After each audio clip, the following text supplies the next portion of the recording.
여행자 마음 근육 코치 빅토리아입니다. 오늘은 제가 김영하 소설가의 여행의 이유에서 오늘 너무 감동받은 글로 시작을 하고자 합니다. 대부분의 여행기는 작가가 겪는 이런저런 실패담으로 구성되어 있다. 계획한 모든 것을 완벽하게 성취하고 오는 그런 여행기가 있다면 아마 나는 읽지 않을 것이다. 무엇보다 재미가 없을 것이다. 여행의 이유, 김영하. 오늘 이 책을 왜 갑자기 제가 읽고 싶었을까요? 저도 모릅니다. 저를 몰랐는데 아침마다 제가 감사일기를 쓰는데요. 감사일기를 쓰면서 이 책이 읽고 싶어졌어요. 그래서 갑자기 책을 사고 그리고 이 책을 또 필사를 하고 싶었습니다. 그래서 지금 방금 제가 읽은 부분을 필사를 했습니다.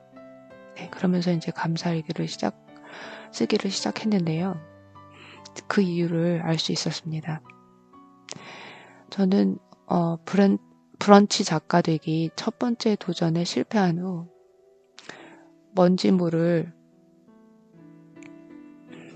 상실감을 지닌 채 있었습니다. 2월 중 도전에서 성공을 하는 것이 저의 확언 중에 있었고 매일 일어나자마자 확언을 들으며 다짐하고 다짐해오던 차였습니다. 매일 쓰는 글에 자주 칭찬을 받았고 그래서 이미 준비되어 있다고 생각했습니다.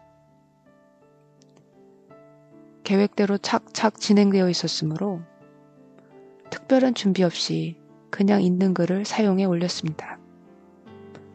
하지만 보기 좋게 낙방했습니다. 어제 책 쓰기 수업 후에 저희 비상님이 추천해 주신 링크가 있어서 그 링크를 타고 들어가 보니 20수 끝에 합격한 사람의 이야기가 있을 정도로 한 번에 붙는 것은 아주 특별한 경우였습니다. 저처럼 상실감에 빠진 사람들을 위한 글들이 즐비했습니다. 제대로 다시 준비하리라 결심했습니다. 하루 종일 그저께 프리젠테이션을 한 걸 동영상으로 찍는 미션으로 인해서 마음이 무거웠습니다. 대충 찍어야지 뭘 하면서도 오랫동안 영어 공부를 하지 않은 결과물과 마주해야 한다는 사실로 너무 두려웠습니다. 미루다가 밤이 돼서야 결국 찍었습니다. 말은 하고 있었으나 뭐라고 이야기하는지 하나도 귀에 들어오지 않았고 결국 멈춰야 했습니다. 그 후로도 말을 절어서 멈추고 문법이 안 맞아서 멈추고 하다가 멈추고 시선 처리가 이상하고 눈을 너무 깜빡거리고 시간은 이미 30분이 지나가고 있었습니다. 더 이상 시간을 쓰지 말아야겠다고 생각했습니다. 크게 심호흡을 하고 다시 찍었습니다. 하지만 결과는 또 실패. 몸을 너무 좌우로 흔들고 있었습니다. 다시 찍어야 했습니다. 결국 1시간이나 걸려서 마지막 동영상을 찍었습니다. 다시 들어보았습니다. 발음이 너무 안 좋았습니다. 눈은 너무 자주 깜빡거리고 어색한 미소에 이상한 혼잣말까지. 하지만 참기로 했습니다. 그냥 확 단톡방에 올려버렸습니다. 그제서야 다른 분들이 올린 걸 볼 수 있었습니다. 모두들 앙 담은 입으로 노력한 흔적들이 고스란히 담겨 있었습니다. 이불킥을 수십 번 해야 잠들 수 있었던 수많은 첫 시도들이 떠오릅니다. 누구 다 처음은 어렵고 힘듭니다. 이런 과정을 겪는 것은 너무 당연합니다. 새로운 것을 시도한 나에게 결과에 상관없이 무조건 칭찬과 격려를 해주어야 합니다. 나를 돌아봅니다. 목소리로 마음여행을 시작하고 될 일은 된다 빅토리아 편 프로젝트를 진행하면서 실패들이 점점 다른 의미로 다가옵니다. 회사를 다닐 때 그리고 지금 사업을 하면서 항상 자신감을 기본으로 장착하고 직원들을 대해야 하다 보니 어느 순간 내가 진짜 보스라고 착각하고 산 것은 아닌지 생각해 봅니다. 그들이 실수할 때, 실패할 때 실수를 다독이며 좀 더 인내했었는지 생각해 봅니다. 김영하 작가의 여행의 이유에서 추방이라는 무거운 제목 뒤에 숨겨진 실패에 대한 담담한 기록을 보면서 제게 시간이 지나도 아픈 기억인 페루 여행이 강제 소환됩니다. 다른 직원들은 길게 붙여서 휴가 쓰는 거 생각도 못하는데 특별한 사람이라도 되는 양 2주를 꽉 채워서 페루로 여행을 갔습니다. 여행 내내 날씨도 일정도 음식도 모두 계획대로 모든 것이 완벽했고 행복했고 너무 재미있었습니다. 어느 날 마지막 날이 되어 쿠스코에서 리마로 가는 로컬 비행기를 타려고 공항에 갔습니다. 짐을 붙이고 출국 심사대 앞에 섰습니다. 한데 공항 사용료를 내라는 것이었습니다. 처음 듣는 소리였고 비행기 값에 포함되어 있지 않았습니다. 2만 원도 안 되는 작은 금액이었던 걸로 기억합니다. 한데 돈이 없었습니다. 미국 신용카드가 들어있는 다이어리는 이미 큰 짐에 넣어서 붙여버렸습니다. 얼마 안 남은 페루 돈으로 선물용 코카티와 각종 기념품을 공항에서 모두 사버린 상태였습니다. 곧 비행기는 이륙할 테고 바로 미국으로 가는 비행기를 갈아타야 하는 상황이었습니다. 머리가 하얘졌습니다. 어떻게 해야 할지 모르고 멍하게 1분가량 있다가 눈앞에 코카티가 보였습니다. 이걸 팔아야겠다는 생각이 들었습니다. 심사대 근처 벤치에 앉아있던 여행객들에게 사정을 설명하고 원래 가격보다 훨씬 싼 가격으로 코카티를 팔 수 있었습니다. 이윤을 생각하거나 모르는 사람들에게 다짜고짜 들이대며 하는 장사에 창피하고 말고 할 시간이 없었습니다.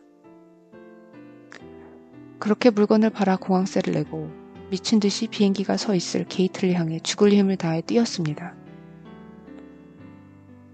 멀리서 보였습니다. 큰 여행 가방 2개가 게이트 앞에 놓여 있었습니다. 비행기는 천천히 후진하고 있었습니다. 비행기는 놓쳐버리고 말았고 미국으로 가는 비행기도 놓쳐버렸습니다. 공항에서 한동안 아무것도 할 수 없었습니다. 정신을 차리고 나니 당장 내일 아침 출근을 해야 한다는 것이 생각났습니다. 어떻게든 미국으로 돌아가야겠다고 생각하고 편도 비행기를 알아봤습니다. 김영하 작가님처럼요. 이것도 동시성일까요? 하지만 저는 김영하 작가님처럼 편도로 큰 돈을 쓸 수가 없었습니다. 전체 여행 경비와 맞먹는 비행기 값에 결국 아침에 마지막인 줄 알고 떠났던 쿠스코의 숙소로 돌아올 수밖에 없었습니다. 비행사에 사정했더니 예약이 꽉 차 만석이지만 자리가 있으면 태워줄 수 있다며 매일 공항에 와서 기다리며 체크해보라고 했습니다. 회사에 사정을 설명할 생각에 기가 막혔습니다. 역시나 냉랭한 상사의 반응에 마음이 얼어붙었습니다. 다음날 공항에 짐을 다 싸들고 갔지만 실패, 다시 숙소로 돌아오고 그 이튿날에 돼서야 마침내 페루를 뜰 수 있었습니다. 이틀 동안 쿠스코에서 아무것도 하지 못하고 그저 호텔 침대에 드러누워 식음을 전폐하고 있었습니다. 너무 행복했던 여행의 기억은 악몽으로 바뀌었고 이후로 회사에서도 뭔가 말할 수 없는 좋지 않은 분위기가 형성되기 시작했었습니다. 페루 여행을 기억할 때는 좋은 기억과 함께 그날의 아팠던 기억, 이후에 힘들었던 기억이 떠오릅니다.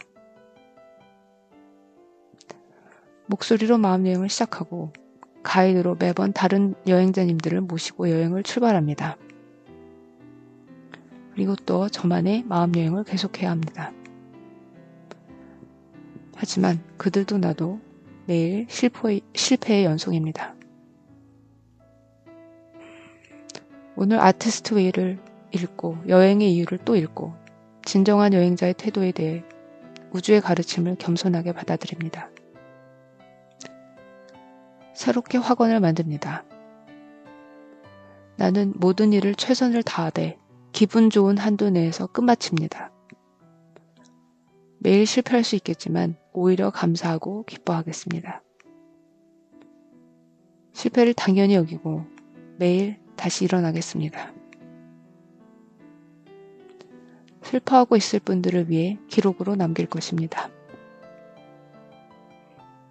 대부분의 여행기는 작가가 겪는 실패담으로 구성되어 있으므로 저와 함께하는 마음여행은 누구보다 실패 부자, 좌충 우돌 가이드로 인해 아주 흥미진진한 이야기일 테지만 유익할 것입니다. 누구보다 여행자님들을 가장 잘 위로하고 이해할 것입니다. 완벽주의자는 절대로 만족하지 못한다. 완벽주의자에게 언제나 개선의 여지가 있다. 그것은 겸손이라 부른다. 그러나 솔직히 말해 그것은 이기주의다. 완벽한 대본을 쓰고 완벽한 그림을 그리고 완벽한 공연을 하라고 우리는 채찍하는 자만심이다. 줄리아 카메론. 감사일기를 쓰고 있는데 여행자님한테 메시지가 왔습니다. 오늘 우주가 저를 감동시키려고 작정을 했나 봅니다. 결국 눈물이 살짝 핑 돕니다. 감사합니다. 그리고 사랑합니다. 참 필사를 추천해 주신 비상님께도 감사드립니다. 목소리로 마음여행 여행자 빅토리아 올림.